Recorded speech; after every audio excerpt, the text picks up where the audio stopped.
तालुक्याचा पूर्ण पाठिंबा हा उमेश पाटील आणि त्यांच्या विचारामध्ये, राजू खरे आमदार त्यांच्या विचारामध्ये जे म्हणून त्या ठिकाणी आमच्या बाजूने उमेदवार आहेत त्या सर्वांचा पाठिंबा आहे आणि जो उत्स्फूर्त प्रतिसाद तालुक्यातील जनतेने दिलेला आहे त्याच्या लक्ष घेता आम्ही 100% सर्व आमचे उमेदवार 6 जिल्हा परिषद सदस्य आणि 12 पंचायत समिती सदस्य आमचे निवडून. धनुष्यबाण देखील आपल्या सोबत दिसत आहे. कशा पद्धतीची युती स्थानिकला झालेली आहे? धनुष्यबाणाची युती झालेली आहे, त्याचबरोबर तुतारीची पण युती झालेली आहे. घड्याळ, तुतारी, धनुष्यबाण. आता त्याच्यामध्ये काही मतदारसंघामध्ये ओव्हरलॅपिंग झालेलं आहे. सध्या आम्ही सामुपचारानं त्या ठिकाणचे अर्ज जे आहेत जिथं आमची युती असतानाही काही अर्ज एकमेकांच्या विरोधात पडलेत ते त्या ठिकाणी आम्ही वरिष्ठ नेत्यांवर चर्चा करून जे ठरलंय त्या पद्धतीनंच त्या ठिकाणच्या उमेदवार राहतील. याच्याकरता अजून अर्ज जे काही काढून घ्यायची प्रोसिजर आहे त्या दरम्यानच्या काळात ते होईल. 2017 आपण जे नरखेडमध्ये घोषणा केली होती अनेक विकास कामांची, त्यापैकी काहीच झालं नाही. त्यामुळे आता तुम्हाला नरखेड सोडण्याशिवाय पर्याय नाही असं बाळराजे पाटील म्हणतात. बाळराजे पाटलांना चॅलेंज केलं होतं माझ्या विरोधात निवडणूक लढवा म्हणून. तुम्हाला असं म्हटलं होतं की तुम्ही अनगर सोडा, मी नरखेड सोडतो. तुम्ही एवढे मोठे कारखानदार आहात, खानदानी पाटील आहात, 3-3, 4-4 पिढ्याची तुमच्याकडे आमदारकी आहे, 40 वर्ष तुमच्याकडे सत्ता आहे, अख्ख्या मोहोळ तालुक्याचे मालक म्हणून घेता.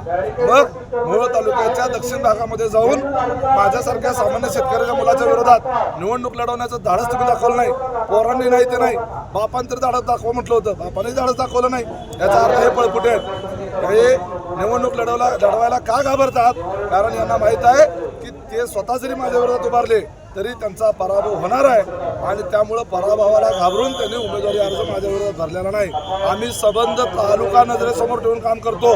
फक्त नरखेड आणि नरखेडचा भाग असा संकुचित विचार करत नाही. त्यांनी फक्त संकुचित विचार केला, त्यांनी फक्त अनगरण त्यांचा भाग असा संकुचित विचार केला म्हणून तो भाग सोडून मोहोळच्या दुसऱ्या भागात जाऊन त्यांना निवडणूक लढवण्याचं धाडस झालेलं नाही. तालुक्यात 6 तारखेला सगळीकडे कमळ दिसेल असं देखील त्यांनी म्हटलेलं आहे. आता आजची अर्ज भरायला गर्दी बघितली, 10,000पेक्षा जास्त जनसमुदाय आमचा अर्ज भरण्याच्या करता आज एकवटला होता. त्यामुळे मोहोळ तालुक्याचा पाठिंबा हा कुणाच्या बाजूने आहे हे आजच स्पष्ट झालेला आहे. 10 तारखेला कमळ हे गायब झालेलं दिसत. जरा मागे सरका तो.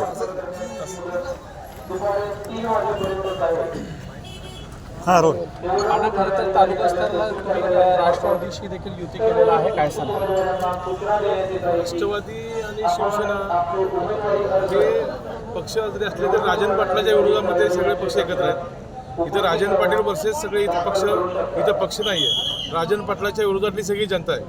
हे पक्षाचं लेबल फक्त तात्पुरतं असतं, इथं पक्ष वगैरे नाही. आम्ही राजन पाटला विरोधात काम करणारी माणसं आहोत आणि इथली जनता राजन पाटलाच्या विरोधात मतदान करतो. नगरपालिकेला मोठं वातावरण तापलं होतं तालुक्याचं, आता झडपे आणि ह्याच्यासाठी काय असेल पंचायत समिती? 6-0 येतील. 6-0, 6च्या 6 झडपी आमच्या येतील आणि राजन पाटलाला 0 जागा मिळतील. कोणती आव्हानं समोर असणार आहेत तुमच्या? आव्हान निवडणुकीमध्ये आव्हान सगळ्याचं सारखं स्वीकारायचं असतं. आव्हान कमी जास्त कधी मानायचं नसतं. निवडणुकीमध्ये आपण आपल्या परीने निवडणूक लढवायची असते. निवडणुकीमध्ये आम्ही त्यांच्या परीने ते लढवतील, आमच्या परीने आम्ही लढवतो. Okay, thank you.